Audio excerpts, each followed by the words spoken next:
अरुण का छोटा भाई रवि बहुत बोलता था। उसे हर वक्त बोलने की आदत थी।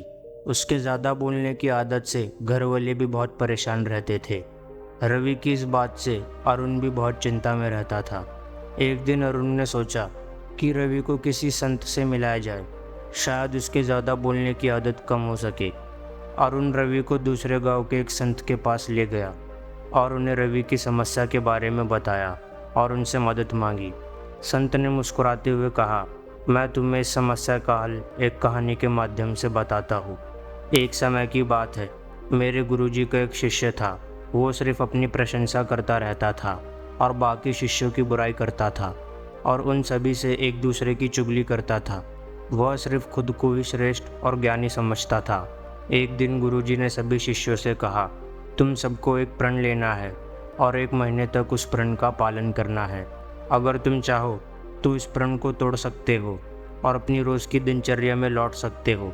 ये प्रण तुम्हारी सहन शक्ति को बढ़ाएगा। सभी शिष्यों ने अपनी इच्छा अनुसार प्रण ले लिया। सबके जाने के बाद खुद को श्रेष्ठ समझने वाला शिष्य गुरुजी की कुटिया में गया और गुरुजी से कहा, आप मुझे मेरे योग्य कोई प्रण बताइए। गुरुजी ने मना कर दिया और कहा, अपनी क्षमता के अनुसार कोई प्रण ले लो, शायद मैं तुम्हें जो प्रण दूँ वो तुम पूरा ना कर पाओ। उसने गुरुजी से दोबारा कहा कि आप ही मेरे योग्य कोई प्रण बताइए। उसके बार बार कहने पर गुरुजी ने उसे मौन रहने का प्रण लेने को कहा। शिष्य ने मन में सोचा कि यह प्रण तो बहुत आसान है, यह तो मैं बहुत आराम से कर लूँगा। शिष्य ने मौन रहने के प्रण को स्वीकार किया। अब पहला दिन आसानी से गुजर गया। दूसरे दिन उसके मन में बेचैनी होने लगी। तीसरे दिन उसे घुटन महसूस होने लगी।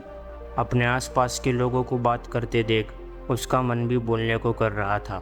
चौथे दिन वह विचलित होकर गुरुजी के पास पहुंचा और एक कागज़ पर लिख कर दिया कि वह अपना प्रण तोड़ना चाहता है। गुरुजी ने कहा, मैंने तुम्हें पहले ही कहा था कि तुम अपनी इच्छा से कोई प्रण लो। मैं जो प्रण दूंगा वो तुम पूरा नहीं कर पाओगी। तुम प्रण तोड़ना चाहो तो तोड़ सकते हो, लेकिन तुम एक प्रण पूरा नहीं कर पा रहे हो तो अपना जीवन कैसे संभालोगे। शिष्य को यह बात चुभ गई और वो वहाँ से बिना कुछ कहे अपनी कुटिया में चला गया। अब वो सिर्फ ज़रूरी कामों के लिए बाहर आता था, बाकी समय एकांत में रहता था। 15 दिन बीत गए। अब तक एक एक करके सभी शिष्यों ने अपने प्रण तोड़ दिए, लेकिन वह शिष्य जो खुद को श्रेष्ठ समझता था वह अपने प्रण पर अटल रहा। वह फिर से गुरुजी के पास आया और एक कागज़ पर लिख कर दिया कि मैं बाहर से तो चुप हूँ, लेकिन मेरे अंदर बहुत सी आवाज़ें हैं। मैं हर समय कुछ न कुछ सोचता रहता हूँ। गुरुजी ने कहा, जब तक तुम यहाँ लोगों के बीच रहोगे तब तक तुम्हारा मन अशांति रहेगा। तुम्हें एकांत की ज़रूरत है। तुम जंगल में चले जाओ। अगले दिन वह शिष्य जंगल में चला गया। अब उसे जाकर 1 महीना बीत गया, लेकिन उसका कुछ पता नहीं चला। कुछ शिष्य गुरुजी के पास उसके बारे में पूछने आए। एक शिष्य ने कहा, उसे गए 1 महीना हो गया, अब तक वह वापस नहीं आया। उसे किसी जंगली जानवर ने खा तो नहीं लिया। गुरुजी ने कहा, शायद उसे किसी जंगली जानवर ने खा लिया हो। उसके बारे में अभी तक कुछ पता नहीं चला है। अब 3 महीने बीत गए। एक दिन वह शिष्य जंगल से लौट आया। आते ही उसने गुरुजी को प्रणाम किया। गुरुजी ने देखा वह पूरी तरह से बदल चुका था। अब वह ज़्यादा नहीं बोलता था।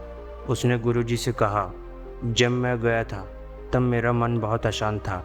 मैं इस उम्मीद में गया था कि जंगल में मेरे मन को शांति मिलेगी, मगर मैं जितना एकांत में जाता गया मेरे अंदर की आवाज़ बढ़ती गई। धीरे धीरे मुझे समझ आया कि मैं कितना गलत था। मैं हमेशा दूसरों की बुराई और चुगली करता रहा और हमेशा खुद को उनसे श्रेष्ठ समझता रहा। फिर एक दिन मेरे अंदर के विचार ख़त्म हो गए।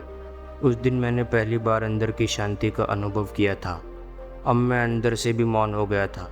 वहाँ बाहर कोई बोलने वाला था नहीं और अंदर कोई आवाज़ बची नहीं थी, तो मैं और भी शांत महसूस करने लगा। उस दिन मैंने पहली बार मौन का सही अर्थ समझा। रवि ने संत की इस कहानी से यह सीखा कि चुप रहने से हम अपने विचारों को स्पष्ट और अपने व्यक्तित्व को मजबूत बना सकते हैं। इस कहानी से हमें यह सीख मिलती है कि ज़्यादा बोलना ज़रूरी नहीं होता। कभी कभी चुप रहना और सुनना भी महत्वपूर्ण होता है। ज़्यादा बोलने से हम अपनी और दूसरों की शांति को भंग कर देते हैं। हमारी सोच और व्यवहार पर नियंत्रण पाने के लिए चुप रहना एक बहुत बड़ी कला है। ज़्यादा बोलना हमारी समस्याओं को और बढ़ा देता है, इसलिए कभी कभी चुप रहना ही बेहतर होता है। ये कहानी आपको कैसी लगी कमेंट करके ज़रूर बताइएगा। अगर आपको ये वीडियो पसंद आया हो तो इसे लाइक करें, शेयर करें और हमसे आगे जुड़े रहने के लिए हमारे चैनल को सब्सक्राइब करें। हम मिलते हैं आपसे अगली वीडियो में।